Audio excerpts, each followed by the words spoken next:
Merry, Merry Christmas, a Happy New Year, and see you all in April 2020 for the NFL Draft.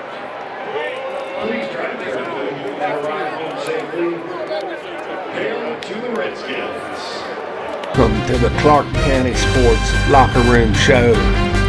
Brought to you by ClarkeCountySports.com, the Northern Shenandoah Valley's most comprehensive football information since 2003.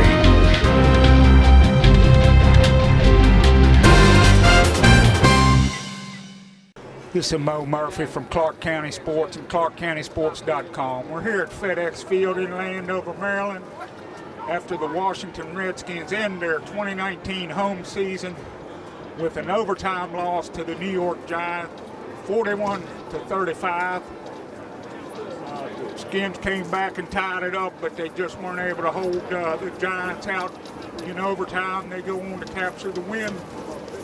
The Redskins move to 3-11. They'll finish out their season next week on the road in Dallas against the Cowboys. We've enjoyed covering the Redskins another season. We'll see you next year at minicamp. Let's go in and see what the players have to say in the locker room. This is Mo Murphy reporting for ClarkeCountySports.com. Hey Terry, talk a little bit about this game today. You know, you all had every chance possible to win this game. Just give me your feeling overall. We just didn't finish, and they did. They made more plays than us down the stretch. NFC East is going to go back and forth. We knew it was going to go down to the wire, but they made more plays than us, and you got to give them credit. This is the end of your first season at home, and you guys only registered one win here. Is there anything you're finding difficult, or what do you think needs to change? I mean, it's tough to win in this league. Obviously, our fans expect better. We expect better out of ourselves, and you know, the season hasn't gone as what we have liked, but you know, we appreciate the people who are still out there supporting us despite this tough season, and we're going to try to finish strong with Dallas and work this offseason to get better for next year. Hey Terry, as you look at some of the younger guys on offense and just what you all have been able to do down the stretch, just talk about a little bit about that and what you've done and then looking forward. Yeah, we have a young nucleus of guys just hungry for the opportunity to help this organization. You know, there's a lot of us to count, but we've all had opportunities to make plays throughout the season, offensively, defensively, and I felt like it's exciting. We have a young nucleus of guys to keep building on, and it's just the beginning for us. We want to continue to get better, try to help this team as much as possible, and come back stronger after next week's game going into 2020. Terry, what do you think of kicking the extra point there to go to overtime? Would you like to go for two maybe? That's not my decision. I trust our coach's decisions. How are you feeling after that hit on the sideline and what happened on that hit? I'm good. Got checked out. Football is football. You're going to take some hits, but just went through the protocol and I'm fine. I'm good to go. You know, just basic out route and kind of fell on my side, but I'm good to go. Terry, it goes without saying coach's call, but sometimes you'll see guys say, hey, let us stay out here, let us go for this. Was anybody lobbying to try to go for two? You guys seem to have a lot of momentum. I wasn't out there at the time. We were in our big grouping, but like I said, we trust our coaches to make decisions. I've never been a guy to try to override what the coaches do, so our job as players is to execute the plan the coaches put together and support the decision. So I think so, and I think you know, he's I feel like Kev has really gotten into his groove these last couple games, and everything's just been clicking. You know, all the young guys, especially Seven, he's super comfortable with the playbook now, and those three rookies we got, man, I can't say enough about those guys and just how much they've grown and how much they've, you know, carried our offense as well, you know, obviously as well as with AP, but they've all been doing a great job, and then, you know, Kev he's been doing this thing and getting us in all the right positions the last couple games, and we've been able to make some plays and score a lot of points. I think that's probably the most impressive thing is that he's done it with the three rookie wide receivers on Richardson and Trey being out. Yeah. Why did it take until these last two games of the season, it seems like, for this to come to fruition, or were there other reasons why, like, you guys kind of understood? I think the biggest thing is growth, especially when you're just dealing with a young quarterback and some young receivers as well. But Dwayne didn't get the start until the second half of the season. I mean, had he started at the beginning, I think it could have possibly been, we probably could have caught up and got in that groove a lot earlier than we have.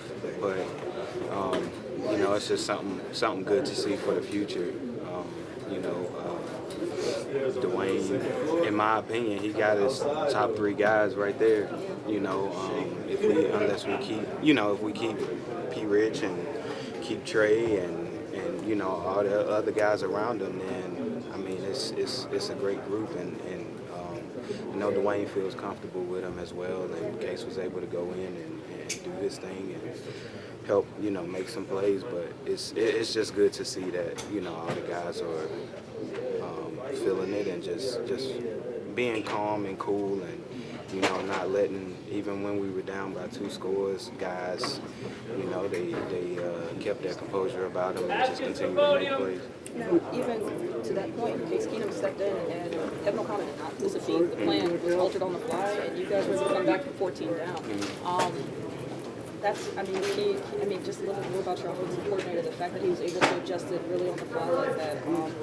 How is Kevin O'Connor growing this season? Because I know his first year offensive coordinator, how does he able to even have situations that get you guys in a position to I think now, I mean, he has full control of the offense with, Coach Jay not being here, so he has full control over, pretty much everything. Him and Bill talks about the run game, but pass game, it's all Kev right now, and he's just doing everything his way, and he's figured it out that to the point to where no matter which quarterback is in, it's the game plan doesn't change, and it's a good thing having some vet quarterbacks too behind Dwayne, because when they get in, it's just a matter of them getting a couple completions and getting in their groove and getting going, and it's not really a big drop off. Obviously, it didn't look as serious, but when Dwayne goes down like that, isn't part of you thinking about Alex or not this again? No, I didn't think it was that serious. Obviously it was bad. He didn't get up right away, but you usually know right away how serious it is. I knew he wouldn't come back in the game, but also he's been dealing with that ankle for a while, and just happened, just bad on our part, just protecting him, and just gotta go through the week and see what happens, see how he feels, and just make the right decision from here. What did it feel like to get back in there and clearly you got into a groove and a rhythm pretty quickly? It was a lot of fun, man. I even said that to you guys one time at a TV timeout. It was really, really good to get back out there and get in the mix with those guys. I hated seeing Dwayne go down like that because he was absolutely dealing it tonight. I mean, he was feeling it. He was seeing the field, going through his reads, getting to his check downs, taking what they give him and making some big plays down the field. I mean, we looked up. I think at one point he was perfect. So it was impressive to see him and how he's progressed. But yeah, it was a blast to get out there. I wanted the ball one more time there at the end. That's for sure. It would have been fun to be able to get one more out. Would you like to have gone for 2? You can always look back and say I was a little out of breath, to be honest. So maybe if I'd have thrown it in instead of running around like I was doing, I might have tried to go, ask him to go for 2. But at the moment, I was okay with kicking an extra point. Say anything to Wes after he fell on the wall there? I said Merry Christmas. What about that 99-yard? You're facing a 3rd and 9. You're able to find Sims on that play. Just could you walk through that play and what you saw? I mean, you didn't have a lot of room to work with back there. Yeah. Again, it was similar probably to that Miami clip where I was inches away from the back end line. I knew his man, and you just got to give that dude a chance. And I floated that out there in front of him, and he ran under it. Made an incredible play. Those guys, man, it's unbelievable to see the young guys we have in that huddle and how they've stepped up.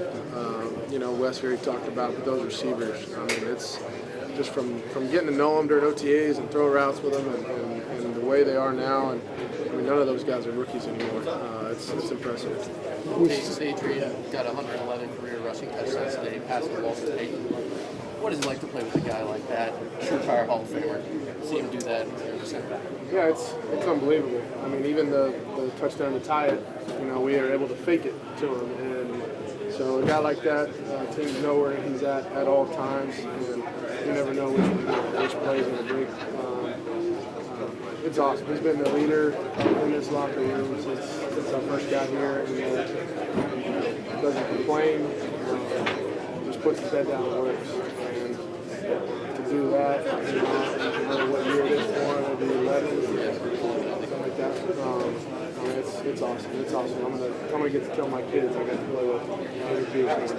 You're like disguising. It's disguising it. That's right. exactly what it is. It's disguising it every time. It would be, and this is by no means the exact same thing, but it would be as if a quarterback looks right down the field and then throws it right or left. Now, as a quarterback, you can't do that. You can't. Now, Pat Mahomes does the no-looker, things like that, but that's essentially what it is you're trying to disguise, hey, am I going this way or am I not? And then the ball comes off the foot and they have to adjust. And also, what is your secret to? I mean, you're tremendous at pinning. Yeah, that's inside the 10, inside the 5. I mean, what is the strategy? After my, I think it was either my second or third year here with the Skins, Coach Ben Kotwika, who's now in Atlanta, he said, your next step towards becoming elite, of trying to join that group, is you have to be consistent about keeping the ball out of the end zone and pinning teams around the 10. So that honey hole is like the 10 to the 8, because if you go past the 8 and you're going deeper, you really hope that the ball checks up, that your guys get down and down the ball, which our guys are great at. And then if you leave the ball, 15, 16, 17, 18, hey, it's inside the 20, but there's just, I bet there's no quarterback that likes starting on the 10. And so he challenged me. And so what I did in the offseason is I moved the ball all around the field where it was attainable to reach the ball to about the 10-yard line, and I just started trying to land it and learned. Robbie Gold, when I was in Chicago, told me every year is adding another club to your golf bag. Just all the clubs that you can call on in different situations. He said it's going to help you more and more, and he's right. And so I just trying to add more and more clubs. So. Very good. Yeah. What media? Yeah. What was your feeling when you got there? Yeah, that's I was very thankful that when I found out it was just me and my wife and we were in the car, and it was just, it's so hard to explain, guys. Like it's I was talking earlier about how you always want to be viewed as an asset individually. Like there is no feeling at the Pro Bowl when I found out, I was so excited.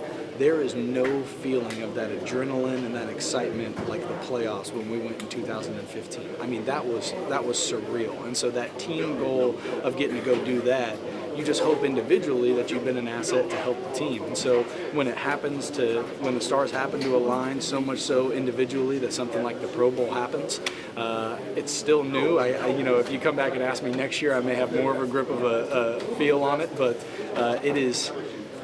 I'm just so thankful. Our Thursday night, I'm taking our whole punt team out for dinner and drinks on me as a big thank you, because I was saying we're a directional punting team. There was a handful of punts this year that weren't directional punts, and they got down and smacked some good returners right in the face, and we put up some awesome numbers thanks to those guys. And Coach Nate, you better believe Coach Nate and Coach Muncie, they're invited, coaching up the Flyers and the coverage, and so it's just, I'm so glad to get to celebrate with these group of guys, and everybody, from you guys, fans, teammates, everybody's been really excited for me, and so I feel like every time somebody says congratulations, I get to relive it all over again, so it's pretty simple. Hey, Adrian, talk a little bit about the game, a tough loss today, but talk about just moving up record-wise and how you feel about that. It felt good. To pass ball to Peyton, it's one of my childhood dreams. To be like him, be better than him. And so to actually pass him and move to that 4th spot by myself is, it kind of made me flashback and just appreciate everything, the whole entire grind to get to this moment. But with that said, it's not possible without those guys up front doing a great job, and fullback did a great job as well, opening the hole, getting the backers to flush over, and it was wide open inside. that's how they got. Second week in a row that you all have been in position to win a game, and down the stretch just couldn't get it done. And then you had Haskins go down and then Case come in, and you all still didn't miss a beat. You were able still to move the ball. Talk a little bit about the two quarterbacks and just what you all were able to do on offense. Yeah, I feel like offensively we came out and we started fast, and that's what we talked about. That's what we've been able to accomplish the past couple of weeks. And I feel like we had a good rhythm, balance offensively. Going into the half, just being able to put some points on the board. Obviously, that would have been our game plan, but unfortunately, wasn't able to make that happen. I feel like Haskins did a great job, delivering the ball. Using his legs going where he needed to. I really felt like coming out of the second half and getting the 3 and out, that really hurt us. Put the defense in a bad position. They came back out, stopped them, gave us the ball again, and we didn't do anything with it. So that right there was 2 opportunities where we could have, changed the momentum, being down by 14. But just show the resilience of this team, able to fight back and end up tying that game. Having Haskins go down and Case was jumping in, like you say, not missing the beat. And that there alone that shows you the character of this team. Unfortunately, the second week in a row, and teams were able to, march the ball down the field and get that last punch in. And it's very unfortunate because the defense, I feel like, played a good job. Played a good game today. And no one is hurt more than those guys. I know they wanted to give us the ball back and give us the opportunity to go down and do the same thing those guys did. But I take my hat off to those guys because, like I said earlier, in that third quarter, we had a couple opportunities that we didn't capitalize on offensively. Adrian, what's it say? You guys are professionals, obviously, but back-to-back weeks now, you got 99 yards to go for that last touchdown drive. You guys haven't quit. So what's that say about the guys in the locker room and Bill Callahan at least? Yeah, we're in the right direction. 14 plays, 99 yards. It doesn't get any better than that. Any better than that. You're back against the wall. We're going to step up and make plays. And the ball was tribute to so many guys on that drive. But that's the fight that we have.